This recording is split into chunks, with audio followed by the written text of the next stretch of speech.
Speaker Madigan is on tape pitching his law business, and a minimum wage increase could be on the way. We'll talk about it next on Capitol View.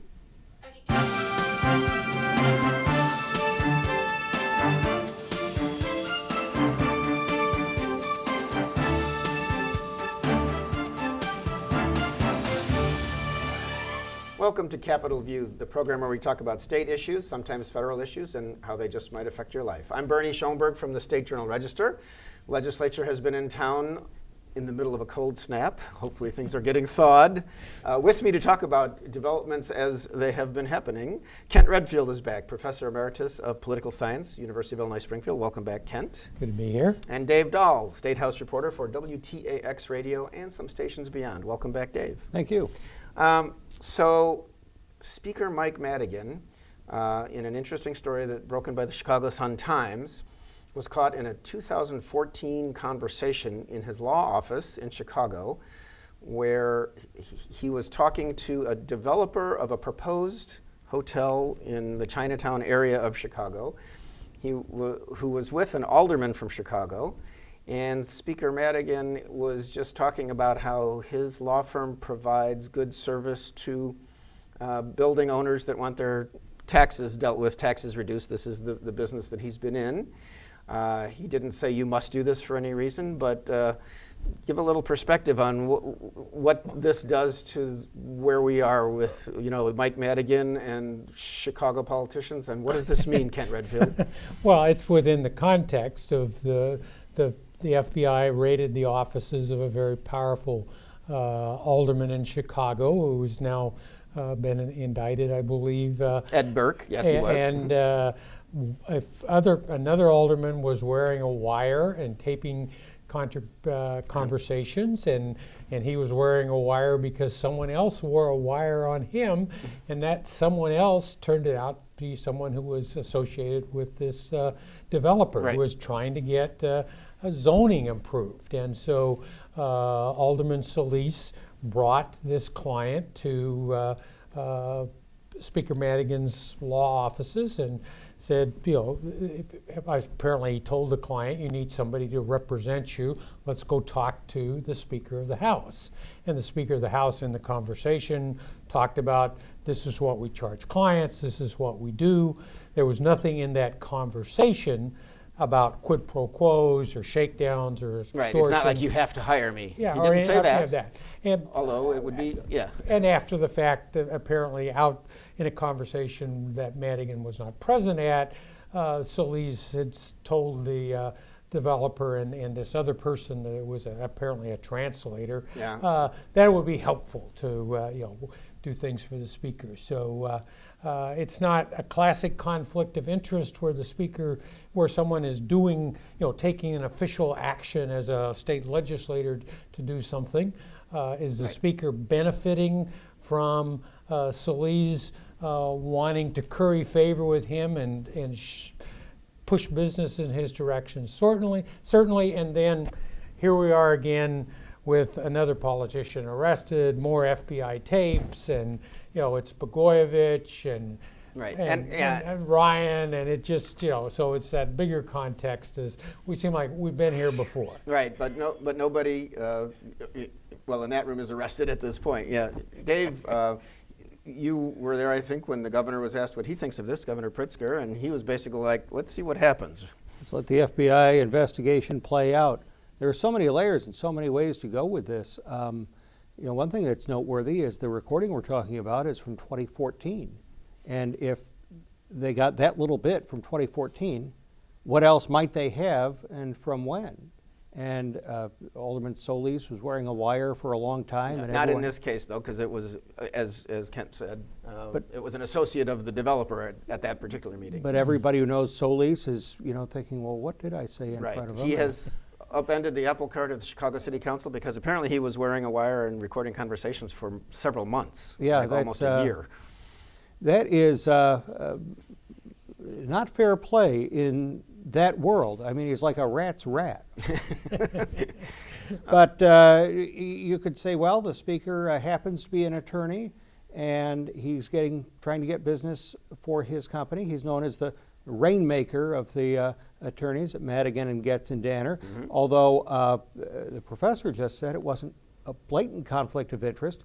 Some would beg to differ that the fact that Speaker Madigan is a property tax attorney and he's a legislator is on its very face a conflict of interest. Right. Well, sir, yeah. I mean, if your secretary came in and said, Speaker Madigan is on the phone, do you clench up a little bit or do you just let it ride? I mean, the mere fact that, there's a way he doesn't have to say anything.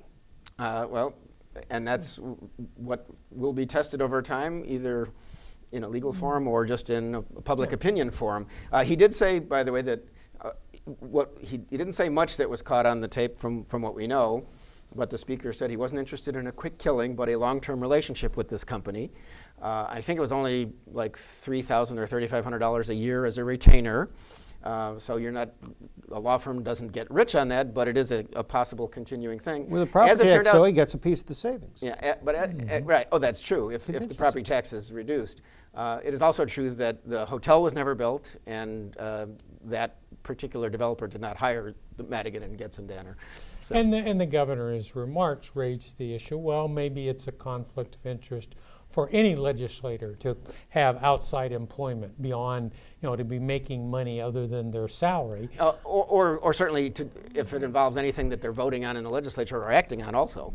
Well, but we have insurance laws, and right. so right. people that sell insurance, we have, I believe the minority leader in the Senate has a very large real estate business in Brady Homes or Brady Construction in Bloomington, and so it is if we're going to pay everybody, if we want to raise the legislative salaries to $200,000 a year and ban them from outside income, we could solve this. You might lose a lot of legislators too. You still might even lose a lot, outside, even at that amount. But yeah. So it's a dilemma in terms of exactly what point do you recuse yourself. Conflicts of interest exist in relationships. They don't acting ethically or unethically doesn't make a conflict of interest worse or make it go away. And so this is one of the dilemmas of having citizen legislators. The state GOP did not skip the usual beat to get on Madigan for something bad. They put out a statement, it is an incredible conflict of interest, quote unquote, to be speaker and a tax appeals lawyer. This does mimic what former Governor Rauner said for the last 4 years that he was in office, and also sometime before, that, it's terrible. And as it turned out, Dave, he's out of office now, but the Sun-Times reporter Tina Sifondalis, if I pronounced that correctly, just like it looks. Yeah, there you go. Was able to get in touch with the ex-governor, who apparently left. There was laughed about it and was saying, used a couple of expletives in the conversation, and was saying everybody knows this goes on in Chicago because it's common knowledge and mafia-like behavior that these top politicians in the tax business get this business. It is similar to what Governor Rauner has said before, but again, and he actually issued a proclamation or an executive order when he was governor, I think, to try to limit some of this business at the appellate level or at some level. But he's still complaining. I don't know if that matters. It doesn't. He wanted Erica Harold elected Attorney General so she could go after Madigan get him indicted. And one side of it would be, well, if everybody knows and you've got all this proof, Governor, where is it? And he had 4 years to be governor and try to do something about it. Yeah, and Illinois has a well-deserved reputation for political corruption, and anytime you get a situation which you have indictments and tapes up in Chicago, and then getting the speaker involved, it feeds into that narrative. Now, we should be clear that the kind of politics in Kankakee County that George Ryan, the former governor and former, who was Speaker of the House and sent to jail, yeah.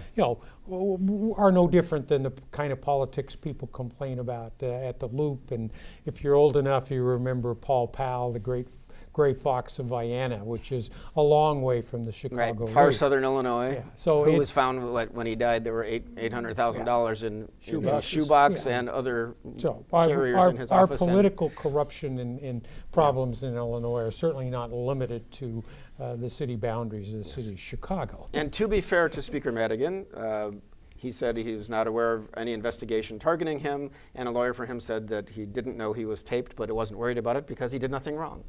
So that's where we are with that. We'll see where it goes.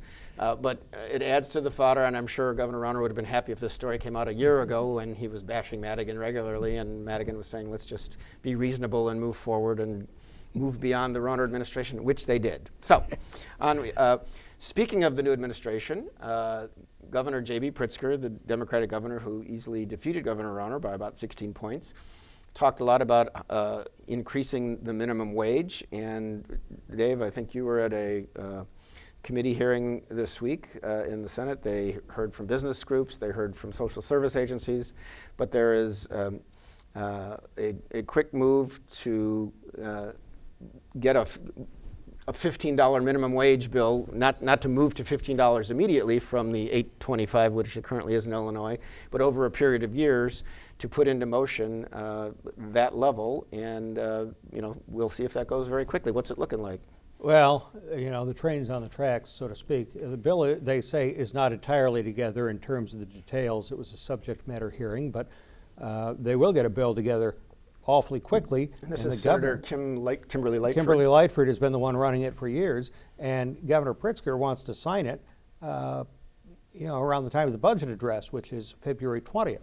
And it was one of his big campaign promises. I think there's a sense of resignation among Republicans and the business community that there will be an increase in the minimum wage. There are Democratic supermajorities, and if I'm not mistaken, they did get a bill to Governor Rauner's desk, and he vetoed it.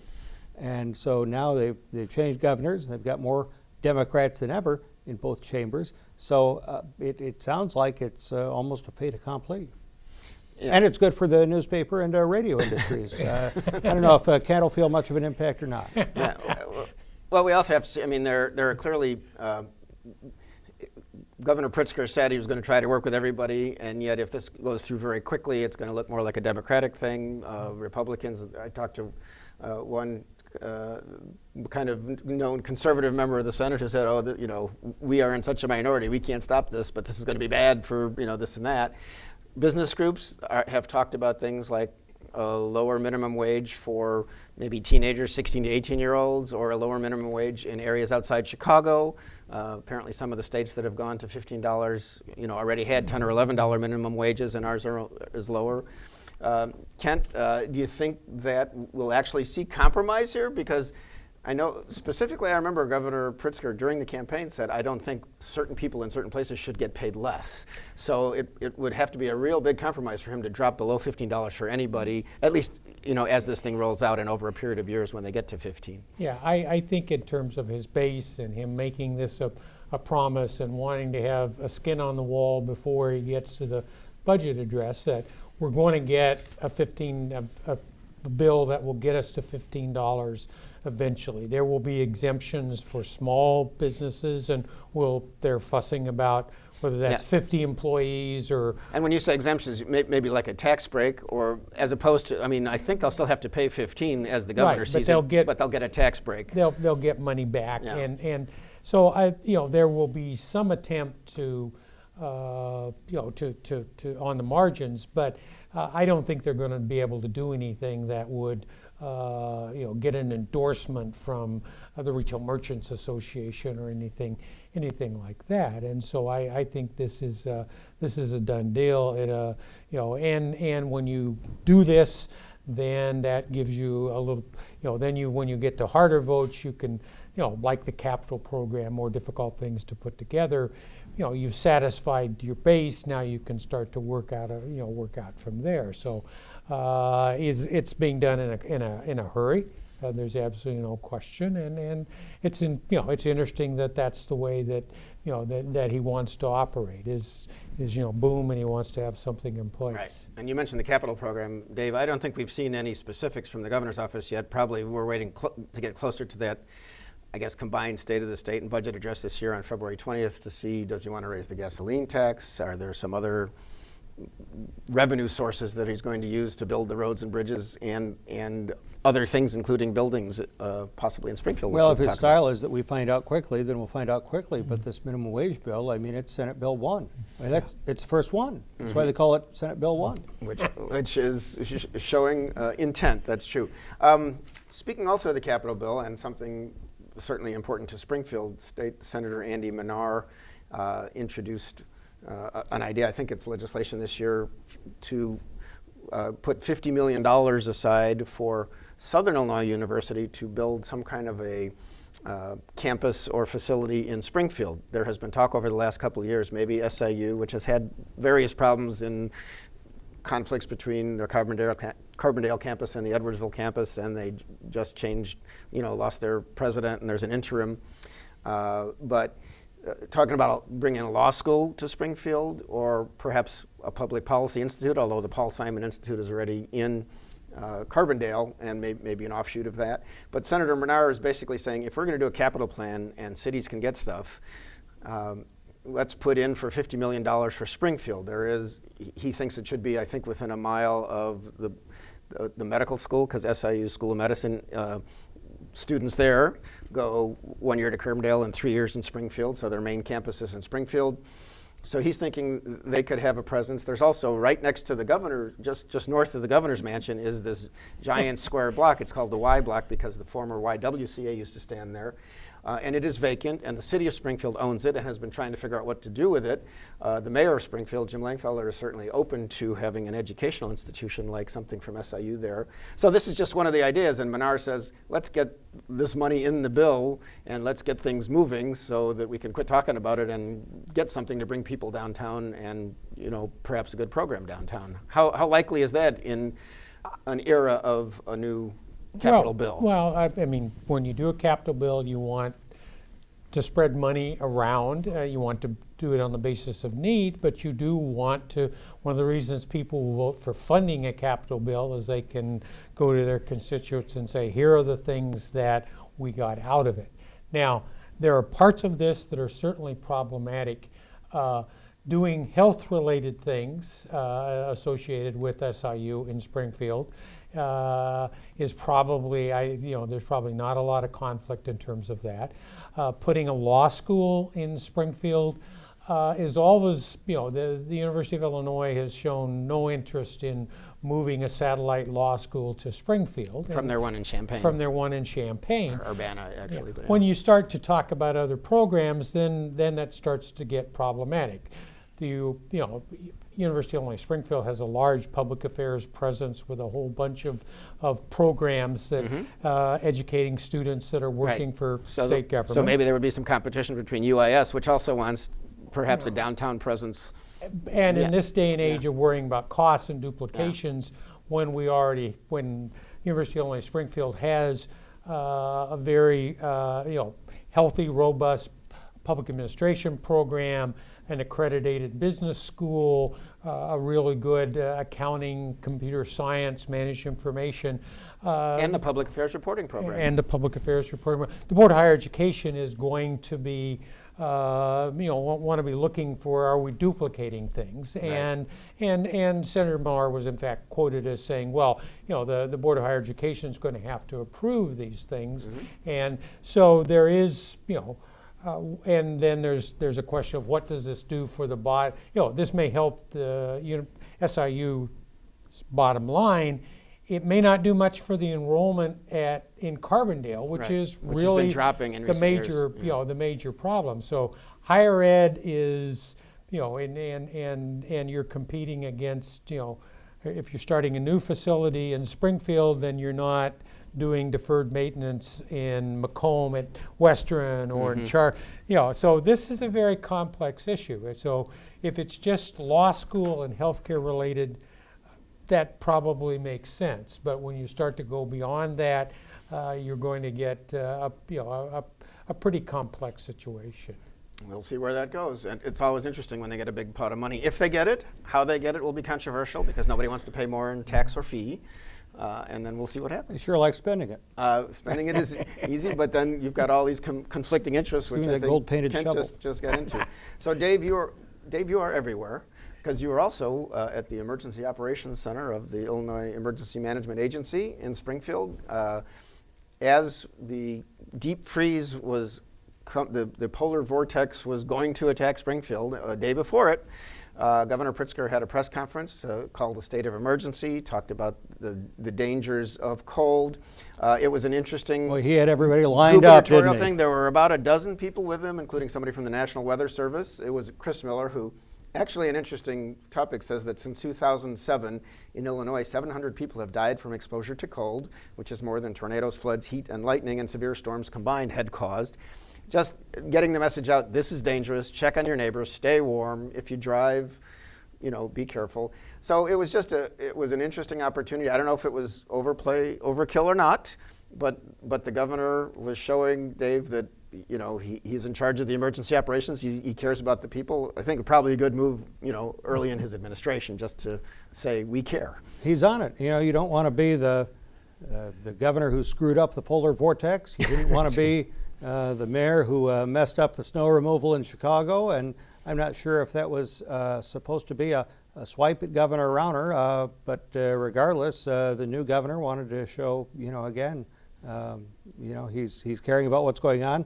He's got a lot of good people. I think everyone likes, the new IEMA director, General Tate Nadeau. Yeah, she and, did a similar job for the city of Chicago, I believe. Yeah, and so he's made a lot of attention getting hires, and a lot of those people were on display at the Emergency Management Agency at the start of the vortex.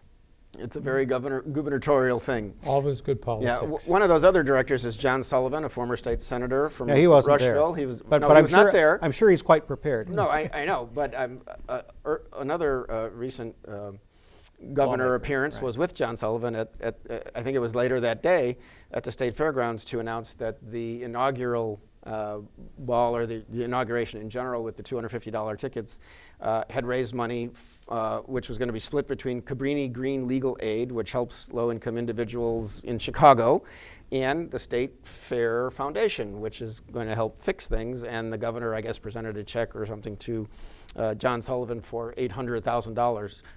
Or actually not to John Sullivan was also there, but it's actually to the foundation, so it's Right. not the state, and that can be used to help meet some of the, whatever it is, $180 million in deferred maintenance needs at the fairgrounds. And as the late Mayor Daley, among other people, would always say, good policy and it can be good politics and vice versa. And so, dealing with poverty and social services in Chicago, doing things for the state fair, those are good things. Those are signaling to Chicago and to downstate that you're aware of their interests and their needs and are addressing them. And so that's always good to appear to be the governor of the whole state and doing good things, particularly when this was essentially money. Since the governor paid for his own inaugural, they Right. sold tickets, then there are no tax dollars involved, which is also another plus if you're selling these things. It is indeed. Now, I hate to be like a broken record myself, but Dave, you were also at the press conference held this week by some Republican lawmakers who said, and they were led by Steve Reich, who is a House member from Woodstock. Also there, one of them was Jeff Kiker of Sycamore. And they are proposing a privately paid commission on fiscal responsibility and reform to look into how we can make state government more efficient and make sure we're not overlooking everything. They talked about, or overlapping things. They talked about the Grace Commission, which was similar to this under President Ronald Reagan. And I think, Kent, you'll have an example of, under Governor Thompson, something like this happened. These are Republicans proposing this. They hadn't talked to the governor yet about this, or the speaker, to see if this will get called. So does it have any chance anyway, and what do you think of this idea? The first question, probably obviously not. And what do I think of it? Well, it'd be interesting to see what problems are really going to be solved if it does happen. They were adamant that they try to leverage the state's brain power at places like Northwestern and the U of I to examine these issues. I don't know. You're an expert Yeah, professor. yeah. Maybe you could get involved. So, You Kent, do could these share it. things work? I mean, they were talking about, we have all these audits done of various agencies. We keep having findings. We could make things better. Let's make it better. Let's get the experts together. This has been done before. Will it work? And of course, these are Republicans trying to be part of the process here when Democrats are really dominating, the governor's office and the legislature. Right. So it's, certainly from the political standpoint, it's, here, how do we become relevant? Well, let's get business expertise in here to look at the issues of state government. So, is it a good idea? Well, if it's privately funded, you're not spending any tax money. Depends on who, what kind of people you bring to the task and what you're trying to do. We did this back in the early, when right after Jim Thompson became governor. So in the late 70s. Yeah, he appointed a task force on, governmental cost control, and they had 600 recommendations, and they'd identified, $500 million worth of savings, which doesn't sound like much now, but was a big number back then. It turned out that there also had been an agreement between Thompson and Hallett, who was running against. They had put together a little commission that had made some recommendations that had not been acted on, and I remember looking at some of these when I was on staff back then. And so, if you're just looking at it, how can we do this? How can we save money? Do this for less? You can generate some numbers, but often they're not in the context of what does this actually do to services in terms of providing them. The Hallett was Mike Hallett when he was Yes. Secretary of State, correct? Right. There you go. Yeah. So We'll see where that goes. Well, if the Pritzker people pick up on this, it would be rather extraordinary, but it's always interesting to talk about savings in government. Yeah. So we'll see where it goes. With that, I think we're about out of time. Kent Redfield and Dave Dahl, thank you for the conversation. I'm Bernie Schoenburg. Thank you for watching, and we'll see you next time on Capitol View.